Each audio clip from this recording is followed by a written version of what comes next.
All right, we got to rewind back to last season. Okay. Because you said when Jimmy Butler came here, he made things better. But it was this season, right? The next season, we're having him in training camp means maybe you guys would be more likely to win the championship. Did I summarize that correctly? That's a great summary. Okay. That's exactly how I see it. You get to go through a training camp. You get to learn terminology. Last year, Jimmy didn't know any of our defensive terminology. Due to the time and we needed to win games, we weren't able to expand the playbook. And not because Jimmy's not smart enough to pick it up, you just really didn't have the time to mess around with anything. So the moment you found something that worked, you just had to go to that. And in turn, it didn't allow us to create variety, right? Like the variety of things that you can create with Jimmy and Steph and myself and different guys. We didn't have the opportunity to do that because we just needed to win games to try to give ourselves a chance. Having a training camp this year, it'll be different because you can build from the ground up. And I think for us, that's a little dangerous for others. Mm-hmm. Jimmy did all that without knowing the names of things, the names of plays. Like, what kind of player do you have to be up here to get it that quickly? He's smart. He's super smart. Mm-hmm. And he's not just that smart in basketball, but his brain is like a computer, a calculator or something. Like even if you ever see him play dominoes, the way he can count and see, it's unbelievable. But that's how he is on a basketball court. And so it takes a very special mind to be able to do that and still see and understand, say the things that he want to say and get them across and help people understand without knowing how they process things. It takes a special guy, but he's special. Jimmy said at his house in San Diego, Batman and Robin won at dominoes. That's him and Steph. You should ask them. Number one, me and Ernie beat them. And then we played them again, and they won. Then we played them again, and we won. So technically, Batman and Robin lost, and Superman came up out the booth. So, yeah, that's what happened. I didn't know that Steph didn't know dominoes that well, that he was under the wing of Jimmy Butler. He was definitely under the wing of Jimmy, but Aisha's Jamaican, and we're playing the Caribbean way. We weren't playing the way that you count. We're playing the Caribbean way. Aisha's Jamaican, so Steph. Steph's gonna lay in the weeds and act like he don't know and like do the whole thing, and then he's just play after play after play. So miss me with that. He know. Okay.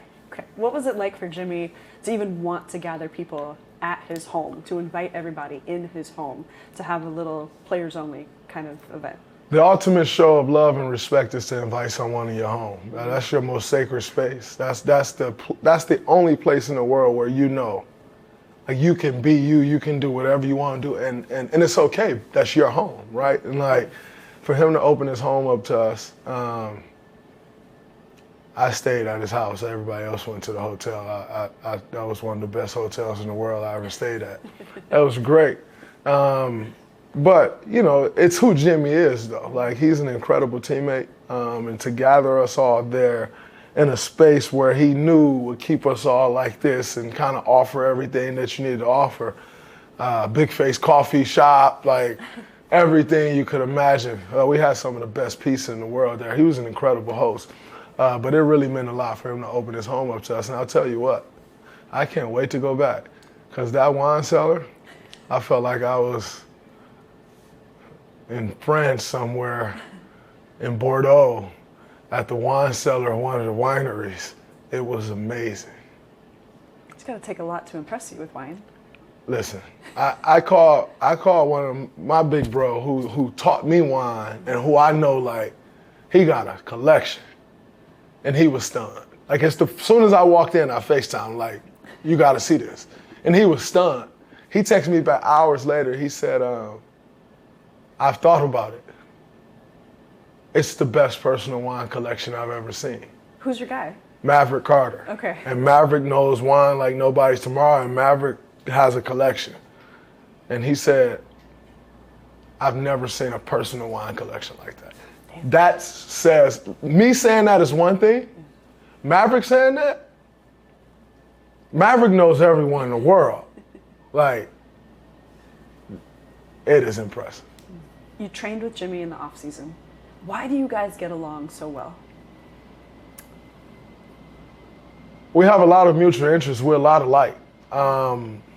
We are both the caregiver of people. And I think when you meet someone that's trying to give you the care that you give others, it just hits home.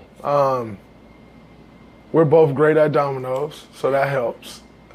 We both love wine. Like we both love to travel. We share a lot of mutual interests. Well, there's the competitive nature too. You're talking about the personal stuff, but The personal stuff is so much more important than the competitive. When you can get along with a person, it's way easier to get along with a person. I mean, it's way easier to adjust to someone on the basketball court than it is to get along with a person, you know. And on the basketball court, he's smart as hell. And I like to think I know a few things. And so come on. we try. I feel like we both make it easy to play with each other, but it's easy to understand each other. Like we speak each other's language. I think we see some of the same things, and yet we see them differently. But yet there is that love and respect that, okay, you saw it that way, I'm going to see it that way too. You know, because I trust you. Yeah, yeah. You're entering your 14th NBA season. Do you ever sit with that and what it takes to make it in this league for so long? It's special. Entering year 14. A few of my friends, they always call me the day before training camp, and they called me yesterday, year 14. Like, wow. And it almost brings me to tears. Like, man, I remember them calling me saying year 4. Yeah. To still have the same friends that's calling and saying year 14, I'm blessed. But then also, when I sit and I think about the journey and what it's taken and how a couple times it falling off the cliff, but how to know how to straighten it back out and climb right back. Resilience. And will. Like, you gotta want to do this for 14 years. Like, if you don't want this, it don't happen for 14 years, you know? And so, and then obviously very thankful and grateful for great health, because that, you know, some people do want 14 years and their body don't give it to them. I'm honored and blessed and thankful for great health. I got to talk to Steve today, and again, he called Steph Curry the solar system of everything that Golden State does. And there's so much talk about making sure to capitalize on Steph's greatness while you can, get Steph a 5th ring. But wait a minute, that would be your 5th ring as well. In this narrative of Steph, one of the greatest players of all time, do you ever feel like your role in this becomes a footnote or a side note? Because that would be number 5 for you too. I don't think there's any bigger Steph fan than me. I don't think there's any bigger supporter. I don't think there's any bigger believer. I don't think there's anyone that will gracefully take a back seat to that and enjoy it. So, no, I never feel that. And in large part, probably because he would never let me feel that. You know, so everybody else can say what they say, and that's fine. But I know how he feels.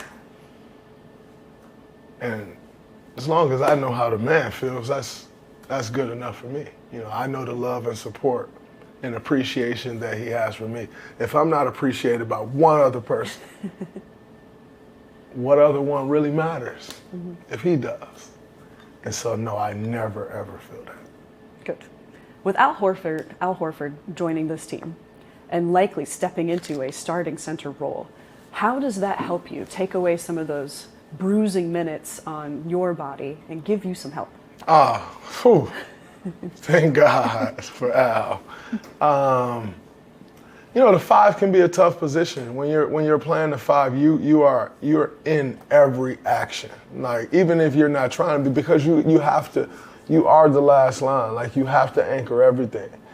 And you have to hold it down, right? Like, as the 5, if you can't hold it down, your team get run over, right? And so you have to, like, put yourself into everything. And so you never really get a break. Like there's other spots on the court where you can like pick and choose your spots and get a break. At the 5, you can't. And so you couple that with like battling guys who outweigh me by 60 to 80 pounds that probably it got me by 5 to 7, 8 inches, sometimes more. It's tough. But like, I didn't sign up for the easy way. My path has never been the easy way. So I don't think anything of it when I'm in it. You know, when you're not in it, you think about it like, man, that was tough. But when I'm in it, bring them on. The bigger they are, the harder they fall. So my grandmother taught me that as a little boy. The bigger they are, the harder they fall. So line them up, put them down. That's what we do. Will you remind Al about who won the championship in 2022? Absolutely not. No chance. No, not necessary. Al's a champion. It's unfortunate for him. He had to play the Dubs.